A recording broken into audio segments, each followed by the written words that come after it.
আল্লাহ পাকের শুকরিয়া যে রব্বুল আলামিন আজ পবিত্র জুমা মোবারকের দিন এমন একটি মাসে আমরা হাজির হয়েছি যে মাসটা হচ্ছে আরবি নববর্ষ। আরবি নববর্ষ এখন চলছে, 1 তারিখ পার হয়ে গেছে, কিন্তু আমরা জানি না, অনেকেই জানি না যে আরবি মাস আসছে, নতুন বছর শুরু হয়েছে। এগুলা কিন্তু আমরা অনেকেই জানি না। যদি এটা বাংলা নববর্ষ হতো, বাংলা নববর্ষ হলে পরে টিভি, রেডিও, বিভিন্ন চ্যানেল, এলাকায় সব জায়গায় হাট বাজার দোকানপাট সহ সব জায়গায় শুধু দেখতেন রং আর রং, পোশাক আর পোশাক, কত কি, যার মধ্যে কোনো ফায়দা নাই। যেটা হচ্ছে হিন্দুদের সিস্টেম, এটা মুসলমানের জন্য না। আর অরিজিনাল মুসলমানের জন্য যেটা ছিল মহরম মাসের 1 তারিখ, আরবি মাসের প্রথম মাস হচ্ছে মহরম। এই মহরম প্রথম তারিখ যেদিনকে ছিল সেদিনকে মুসলমান জানেই না। মুসলমান, ইহুদি, খ্রিস্টান, হিন্দুদের রীতিনীতি নিয়ে 1 বৈশাখ পালন করে। চিৎকার দেখুন নাউজুবিল্লাহ। এর মধ্যে কোনো বরকত নাই, এর মধ্যে মুসলমানের কিচ্ছু নাই। 1 বৈশাখের মধ্যে পালন করার মধ্যে কোনো নেকি নাই, কোনো সওয়াব নাই, কোনো উপকারও নাই, খালি আছে কি অপচয়। 1 বৈশাখে আছে কি অপচয়। আর মহরম সম্পর্কে যদি আপনি আইডিয়া নিতে পারেন, যদি আপনার জ্ঞান থাকে, আপনার সওয়াব হবে, নেকি হবে। কারণ আল্লাহ তাআলা বলেছেন তোমরা কখন কি মাস চলে সে সম্পর্কে ধারণা রাখো। নবীজি বলেছেন কখন চাঁদ ওঠে, কখন ডোবে, এ সম্পর্কে তোমরা ধারণা রাখো। আমরা সেদিকে বাদ দিয়া আমরা চেষ্টা করি ইংরেজি নববর্ষ, বাংলা নববর্ষ। ইংরেজি নববর্ষ যেটার সঙ্গে আমাদের কোনো সম্পর্ক নাই, বাংলা নববর্ষ যার সঙ্গে সম্পর্ক নাই। মুসলমানের সম্পর্ক হচ্ছে আরবি নববর্ষের সাথে। প্রাণের ভাইরা, এই আরবি নববর্ষের মধ্যে বাংলা মাস যেমন প্রথম হলো বৈশাখ, ইংরেজি মাসের প্রথম যেমন আপনার জানুয়ারি, আরবি মাসের প্রথম হচ্ছে মহরম। বর্তমান যে মাস চলছে এটি হচ্ছে মহরম মাস। এই মহরমের চাঁদে আল্লাহ রাব্বুল আলামিন আমাদের আজ জুমায় হাজির করেছেন, আগে আগে আসার সুযোগ দান করেছেন। বলি আলহামদুলিল্লাহ। দুরূদ এবং সালাম পেশ করি মহান নেতার প্রতি, যিনি হচ্ছেন সাইয়্যিদুল মুরসালিন, রহমাতুল লিল আলামিন। সকলে বলি সাল্লাল্লাহু আলাইহি ওয়াসাল্লাম। প্রাণপ্রিয় উপস্থিতি, আমরা আজকে যে আলোচনা শুনবো এটি হচ্ছে মাহে মহরম সম্পর্কে কিছু কথা। দ্বিতীয়ত হচ্ছে আমরা নামাজের মধ্যে কি বলি, আমরা যে নামাজ আদায় করি এই নামাজের মধ্যে আমরা কি বলি সে বিষয়ে। আমরা তো নামাজ আদায় করি, যে নামাজের মধ্যে আমরা কি বলি, তাসবিহ তাহলিল যে বলি, সূরা কিরাত যে পড়ি, এগুলোর অর্থ কি, এগুলো বিষয়ে কথা বলবো ইনশাআল্লাহ। তো শুরুতে আমরা কিছু কথা শুনি। প্রথম হচ্ছে মহরম। এই মহরম মাস কোত্থেকে শুরু হলো, আমরা কোথায় পেলাম মহরম মাস, এটা তো জানার প্রয়োজন। এই মহরম মাস শুরু হয়েছিল, আপনারা জানেন ইসলামের প্রথম খলিফার নাম কি ভাই? ইসলামের প্রথম খলিফার নাম হচ্ছে হযরতে আবু বকর। প্রথম খলিফার নাম কি? হযরতে আবু বকর। এগুলো মুখ দিয়ে বলবেন, স্বীকার করবেন, আল্লাহ খুশি হবে। মুখে স্টপ করে রাখবেন, আল্লাহ নাকশ হবে, শয়তান খুশি হবে। এই জন্য যদি জানেন বলার চেষ্টা করবেন। আমাদের প্রথম খলিফার নাম হচ্ছে হযরতে আবু বকর রাদিয়াল্লাহু তাআলা আনহু। দ্বিতীয় খলিফার নাম হচ্ছে হযরতে ওমর ফারুক রাদিয়াল্লাহু তাআলা আনহু, তৃতীয় খলিফার নাম হচ্ছে হযরত উসমান রাদিয়াল্লাহু তাআলা আনহু, আর চতুর্থ খলিফার নাম হচ্ছে হযরতে আলী রাদিয়াল্লাহু তাআলা আনহু। চারজন খলিফা। ওমর রাদিয়াল্লাহু তাআলা আনহুর জামানায় এসে আল্লাহর নবীর সাহাবী যখন দায়িত্ব নিয়েছেন, দায়িত্ব নেওয়ার পরে বিশাল বড় এলাকা তার দায়িত্ব পালন করতে হয়। এত বিশাল এলাকার মধ্যে সব কিছু ঠিকঠাক রাখা বড় কঠিন হয়ে যায়। দিন তারিখ কিছু জানার দরকার। এই দিন তারিখ ঠিক করতে যে তৎকালীন সময় ওমর ফারুক রাদিয়াল্লাহু তাআলা আনহু উনি আপনার আল্লাহর পয়গম্বর মক্কা থেকে যখন মদিনায় হিজরত করেছিলেন, মক্কা থেকে মদিনায় হিজরত করেছিলেন যেদিন, যে বছর, যে সময়, সেইখান থেকে হিজরি সন গোনা শুরু হয়ে যায়। সেখান থেকে হিজরি সন গোনা স্টার্ট হয়ে যায়। আলহামদুলিল্লাহ, সে হতে হতে হতে হতে আজ এ পর্যন্ত চলে আসছে। কিন্তু মাস আগে থাকতে শুরু। আসমান জমিন যখন আল্লাহ পাক তৈরি করেছেন, আদম হাওয়া যখন তৈরি হয় নাই, পৃথিবীর জমিনে যখন আদম হাওয়া আসে নাই, তার আগেও মাস আল্লাহ পাক তৈরি করেছিলেন। কিন্তু গুনাহ সিস্টেম করেছেন। এই যে পৃথিবীতে কত শত বছর চলছে কি না চলছে, এটা এই নিয়ম চালু করেছিলেন হযরতে ওমর। কোন দিন থেকে শুরু করলেন? যেদিন আল্লাহর পয়গম্বর মক্কা থেকে মদিনায় হিজরত করলেন, সেই সময় থেকে। একে বলা হয় হিজরি সন। যাই হোক প্রাণের ভাইরা, এই মহরমের চাঁদে অসংখ্য অনেক অনেক ঘটনা ঘটছে। আমরা শুধু মনে করি আশুরার দিনটাই শ্রেষ্ঠ।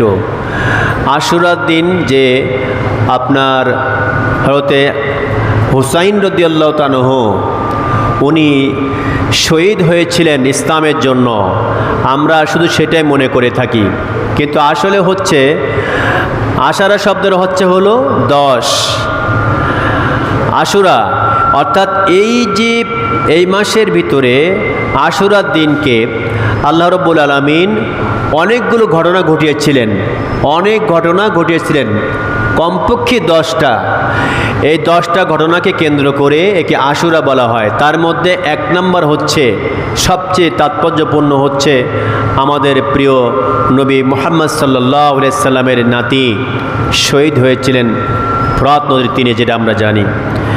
প্রাণের ভাইরা, তো এই দিন আল্লাহ রাব্বুল আলামিন অনেকের ক্ষমা করেছেন, অনেকের তওবা কবুল করেছেন, অনেকের মুসিবত থেকে নাজাত দিয়েছেন বলে এই মাসটা, এই দিনটা, এই আশুরার দিন 10ই মুহররম অত্যন্ত দামি।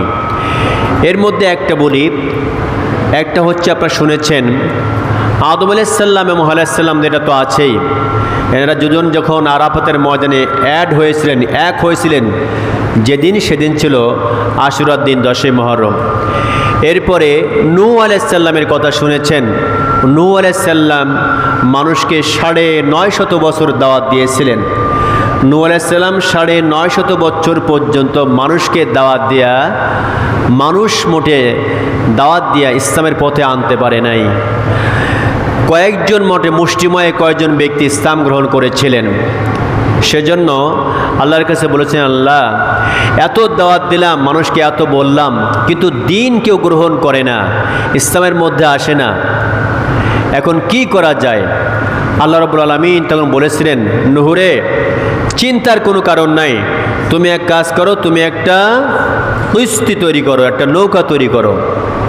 আল্লাহর পয়গম্বর নূহ আলাইহিস সালাম একটা নৌকা তৈরি করেছিলেন, বিশাল বড় নৌকা। এই নৌকা যখন তৈরি হয়ে গেল, নৌকাটা তৈরি করেছেন এটা মরুভূমির বুকে। মানুষ দেখলো বিশাল মরুভূমির বুকে এত বড় নৌকা, নূহ কি পাগল হয়ে গেল? যারা ঈমান গ্রহণ করেন নাই ওরা দেখে বলছে, নূহ মনে হয় পাগল হয়ে গেছে, নচেত বিশাল মরুভূমির মধ্যে এই নৌকা কি কাজে লাগবে? ওনারা দেখে হাসাহাসি শুরু করলো কাফেররা।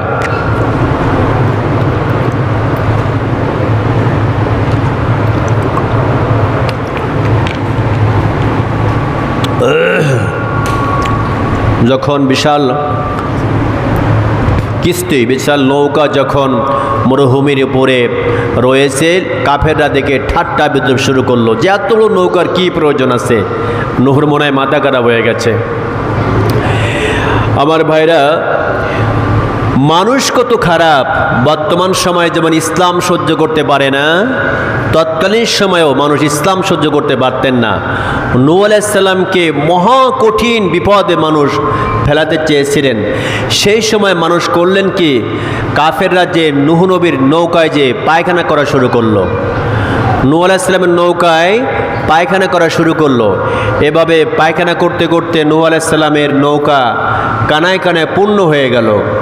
যখন নৌকা, বিশাল নৌকা পূর্ণ হয়ে গেল, তখন আল্লাহর কাছে বলছে রব্বুল আলামিন, এই বিশাল নৌকা যার মধ্যে সমস্ত কাফেররা হিংসা করে দিন তো গ্রহণ করে না, ঈমান আনে না, তোমাকে বিশ্বাস করে না, আবার আমি যে নৌকা তৈরি করেছি আপনার অর্ডারে, সেই নৌকার মধ্যে তারা পায়খানা করে শেষ করেছে, এখন আমি কি করব?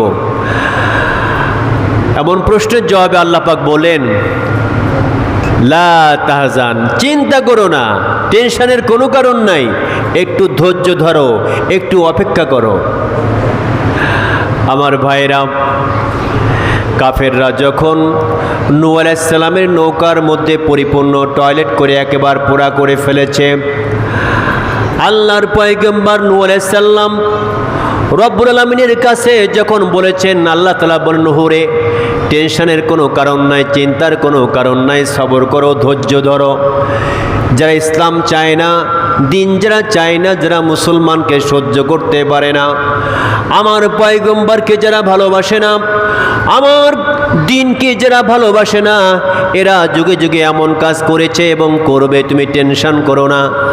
আমার ভাইরা, এমন করে কয়েকদিন চলে গেল। চলে যাওয়ার পর একদিন একটা ঘাওয়ালা কুষ্ঠরোগী, একেবারে জীর্ণশীর্ণ বুড়ি, তার সমস্ত শরীরে ঘা ফাসলায়, আটা মানে সমস্ত অঙ্গে ঘা, তার পায়ে ঘা, হাতে ঘা, তার চোখে মুখে ঘা, সমস্ত শরীরে ঘায়ে ঘায়ে জর্জরিত বুড়ি মানুষ। সেও শুনেছেন যে সকলে চলে যাচ্ছেন।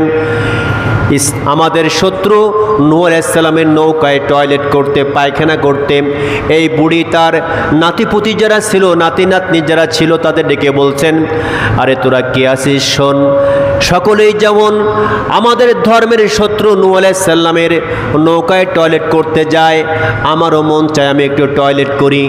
এই বুড়ি মানুষ, ঘা পাসরাওয়ালা বুড়ি, এবার এমন করে বলার পর তার নাতিরা যারা ছিলেন, তার ছেলেমেয়েরা যারা ছিলেন, মায়ের শখ পূরণ করার জন্য, মায়ের আশা পূর্ণ করার জন্য, তাদের ধর্মের শত্রু তারা বলে তাদের ধর্ম ঠিক, নূহর ধর্ম ঠিক না, নূহর ধর্মকে বেঠিক বলে, তাদের শত্রু মনে করে।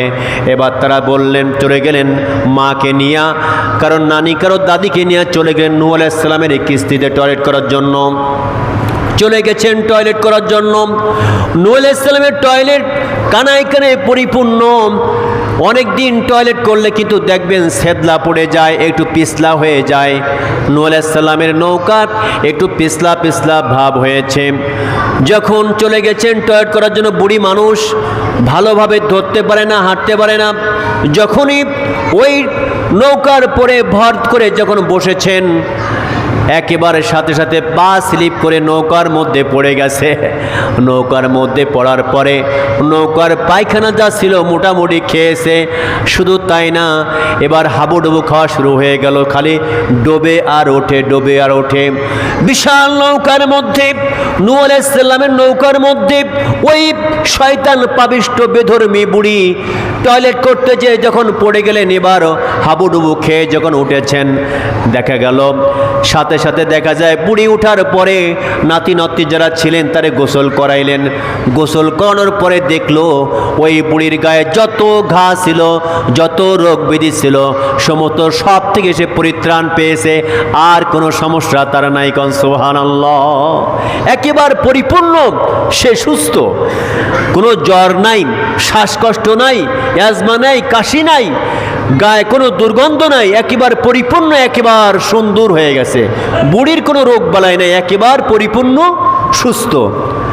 এই খবরটা যখন বাইর হয়েছে, যখন শোনা গেল যে অমুক গ্রামের অমুকের মা, অমুক বুড়ি নুহুর কিস্তিতে টয়লেট করার কারণে সেখানে সেই টয়লেটের মধ্যে পড়ে গিয়েছিল, সেটা একটু গায়ে মাখার কারণে সে পরিপূর্ণ সুস্থ, গায়ে কোনো ঘা নেই, পাশা নেই, কিচ্ছু নেই, একেবারে ভালো।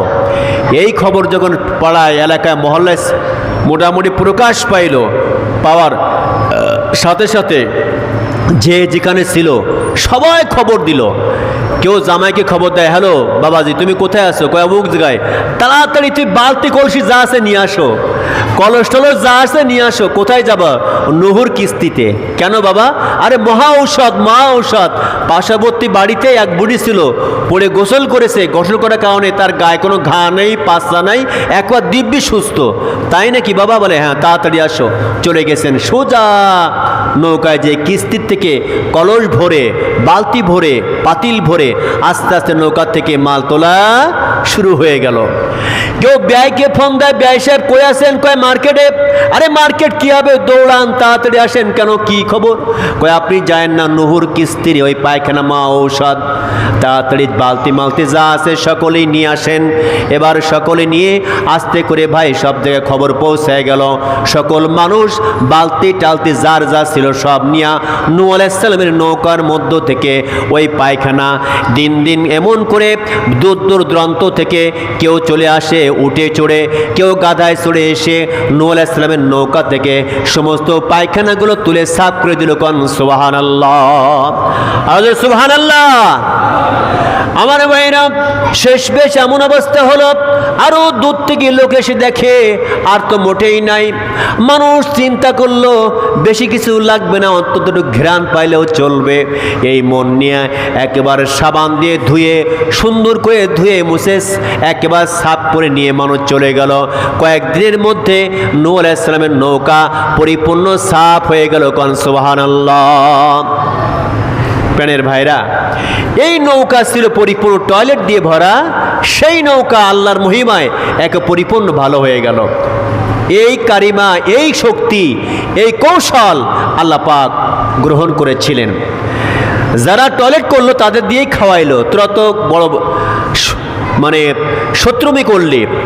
এজন্য প্রাণের ভাইরা, যে যতই শত্রুমি করুক না কেন ইসলামের সঙ্গে কোনোদিনও বাঁচতে পারবে না। ইসলাম হচ্ছে সত্য, বাতিল মিথ্যা। আবু জাহেল মুহাম্মদকে কষ্ট দিল, সবচাইতে বেশি মুহাম্মদ সাল্লাল্লাহু আলাইহি সাল্লামকে কষ্ট দিয়েছিলেন। আল্লাহ রাব্বুল আলামিন নাখোশ হয়ে গেলেন।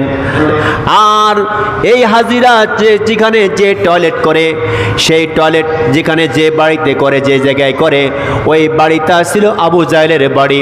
পৃথিবী যতদিন পর্যন্ত থাকবে ইসলামের শত্রু, মুহাম্মদের শত্রু ওই আবু জাহেলের বাড়ির টয়লেট করবে শত্রুতা হিসাবে, অর্থাৎ ইসলামের শত্রু হিসাবে তার শিক্ষা দেওয়ার জন্য তিনি ঘোষণা করলেন। আমাদের প্রিয় নবী মুহাম্মদ সাল্লাল্লাহু আলাইহি সাল্লামও এটাই প্রমাণ করলেন, যারা ইসলামকে সহ্য করতে পারবে না, দিনকে যারা ভালোবাসবে না, আল্লাহর কোরআনের সঙ্গে যারা বেয়াদবি করবে, ইসলাম প্রসার হোক যারা চাবে না, তাদেরকে আবু জাহেলের মধ্য করে শাস্তি দেওয়া হবে। এইটা প্রমাণ করার জন্য তার বাড়িতে টয়লেটখানা তৈরি করেছে। এই জন্য প্রাণের ভাইরা, যারা দেখেছি যারা ইসলামের সঙ্গে শত্রুতা করেছে তারাই বিপদগ্রস্ত হয়েছে, বিপদগ্রস্ত হয়েছে, ধ্বংস হয়েছে সব সময়। বর্তমান সময়েও কিন্তু তাই হয়েছে। ইসলাম মোটেই পছন্দ করেন নাই। ইসলামের কথা যারা বলেছে তাদেরকে গ্রেপ্তার করেছিলেন। যারাই হুঙ্কার দিয়েছেন, বড় কণ্ঠে কথা বলেছেন সত্যের পক্ষে, ইসলামের পক্ষে, সুদের বিপক্ষে, ঘুষের বিপক্ষে যখনই বলেছেন, তাকে অ্যারেস্ট করে কারাগারে নিয়ে নির্যাতন করা হয়েছে। শাপলা চত্বরে অসংখ্য আলেম ওলামাকে মারা হয়েছে। দেশ যেভাবে পারি সেভাবে সাজাতে চেয়েছিলেন বলে প্রথমেই অসংখ্য আপনার সিপাহসালা, অসংখ্য আর্মি সেনাবাহিনীকে মেরেছিলেন। আল্লাহ পাক বলছেন এটা অসম্ভব, তুমি এই যতই এমন করো না কেন, তুমি চিরকাল তোমার চেয়ারে থাকতে পারবে না।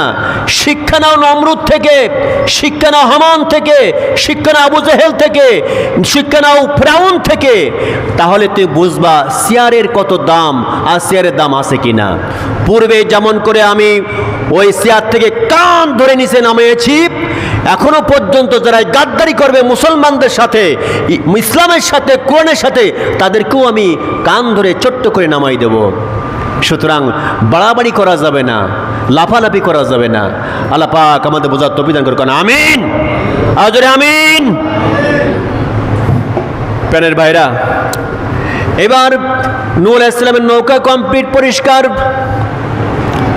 নৌকা যখন কমপ্লিট পরিষ্কার হয়ে গেল, এবার ঘোষণা হচ্ছে, নূহরে তুমি এক কাজ করো, তাড়াতাড়ি কিন্তু প্লাবন শুরু হবে।